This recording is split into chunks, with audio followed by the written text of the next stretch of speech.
If you can't wash dishes properly, then don't touch them. That one sentence hit me harder than the sound of the plates hitting the sink. The reason was that too much detergent was left on the dishes. But that wasn't the real problem. I had been married for 3 years, and every time I came to this house, I felt like I was always doing something wrong. There was a very shocking reason why this situation happened. The TV was on in the living room, but the sound was barely audible. The night before the holiday, the kitchen was filled with the smell of food. Yet the air felt strangely cold. I was bowing my head and finishing the dishwashing, and my mother-in-law stood right beside me silently watching my every move. Her silence was scarier than any scolding. I didn't know what she didn't like, or what I was doing wrong. Her expression alone seemed to judge everything. It had always been like that. When I reached for another dish, her hand pushed mine away. "I'll do that." I couldn't tell if she was angry, disappointed, or simply rejecting me. I just felt like someone who was getting in the way. Water splashed and my apron got wet. She sighed and started re-washing the dishes herself.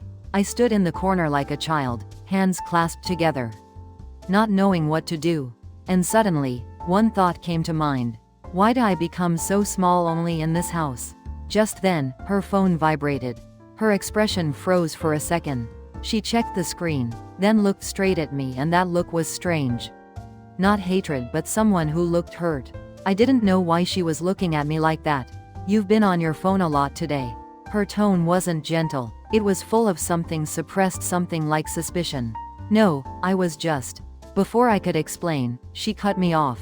"Did you say something about me?" My heart dropped. I had never said anything like that. But she stared at me as if she was certain. I felt trapped in an accusation I didn't even understand. "I never said that." My voice trembled. She responded sharply. "Then why pretend to act nice in front of me? If you don't like me, just say it." Tears welled up, but I held them back. If I cried, I thought she would say I was being disrespectful. Time passed in painful silence. Then she whispered something barely audible. "You're not planning to leave this family, are you?" That single sentence shattered me. I had always thought she disliked me. But now she sounded like someone afraid of being abandoned. And then her phone vibrated again. I happened to see the screen. Group chat. The daughter-in-law said she hates her mother-in-law. Everything suddenly made sense. Why she snapped at me. Why she looked at me with suspicion. All because of that single message. But the most painful part was this. She didn't ask me about it. She just swallowed the pain and started washing dishes again silently. In that moment, I realized something for the very first time.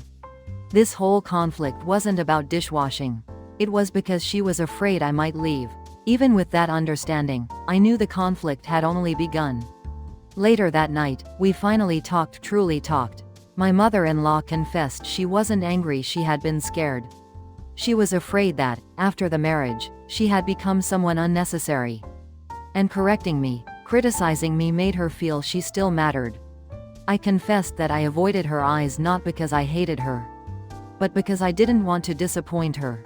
We learned we were hurting each other not because of hatred, but because we were both afraid of losing each other. And when my husband finally admitted he was the one who showed her, the rumor-filled chat, everything connected. But instead of breaking us, that night changed us. We sat at the table, the food cold, our eyes warm. We didn't do anything dramatic, we simply ate together. And that alone healed something. In the end, she placed a side dish in my bowl and said softly, "Eat a lot. You've worked so hard." It was such an ordinary phrase. And maybe that's why I cried.